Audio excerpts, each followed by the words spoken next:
कहानी भरत महाराज की अद्भुत कथा। बहुत समय पहले की बात है। एक महान राजा थे, महाराज भरत। उनका जीवन तपस्या, त्याग और भगवत भक्ति का आदर्श था। वे राजपाट और सांसारिक सुखों को त्याग कर वन में भगवान की आराधना करने चले गए। उनके जीवन का उद्देश्य था मोक्ष प्राप्ति, लेकिन नियति ने उनके मार्ग में एक विचित्र मोड़ ला दिया। हिरण शावक से आसक्ति। वन में तपस्या करते हुए एक दिन भरत जी ने देखा कि एक गर्भवती हिरनी सिंह के डर से नदी पार करने की कोशिश में मर गई। उसने एक शावक को जन्म दिया था, जो लहरों के बीच तैरता हुआ किनारे पर आ गए। भरत जी का हृदय उस नन्हे हिरण को देखकर द्रवित हो गए। वे उस शिशु हिरण को अपनी कुटिया में ले आए और उसकी परवरिश करने लगे। उनका सारा समय अब उसी हिरण की देखभाल में बीतने लगा।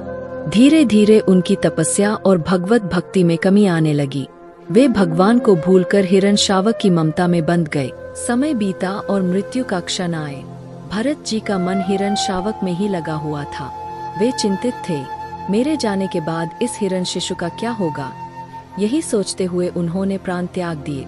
शास्त्रों के अनुसार अंतकाल में जिस विषय का स्मरण होता है, अगला जन्म उसी के अनुसार मिलता है। भरत जी को मृग शरीर प्राप्त हुआ। मृग योनि में पश्चाताप। मृग योनि में होने के बावजूद भरत जी को अपने पिछले जन्म की स्मृति थी। उन्हें बहुत पछतावा हुआ कि उन्होंने भगवत भक्ति के स्थान पर एक हिरण शावक में अपना चित्त लगा दिए। लेकिन भगवान का भजन कभी व्यर्थ नहीं जाता। मृग शरीर में भी उन्होंने तपस्या जारी रखी। वे गंडकी नदी के पास सूखे पत्ते खाते हुए भगवान का ध्यान करते और काल की प्रतीक्षा करते। जड़ भरत का जन्म। मृग योनि के बाद भरत जी ने जड़ भरत के रूप में पुनर्जन्म लिए। इस बार वे पहले से भी अधिक सतर्क थे। उन्होंने किसी भी सांसारिक विषय में आसक्ति नहीं रखी। वे संसार में रहते हुए भी पूरी तरह से भगवान की भक्ति में लीन रहे।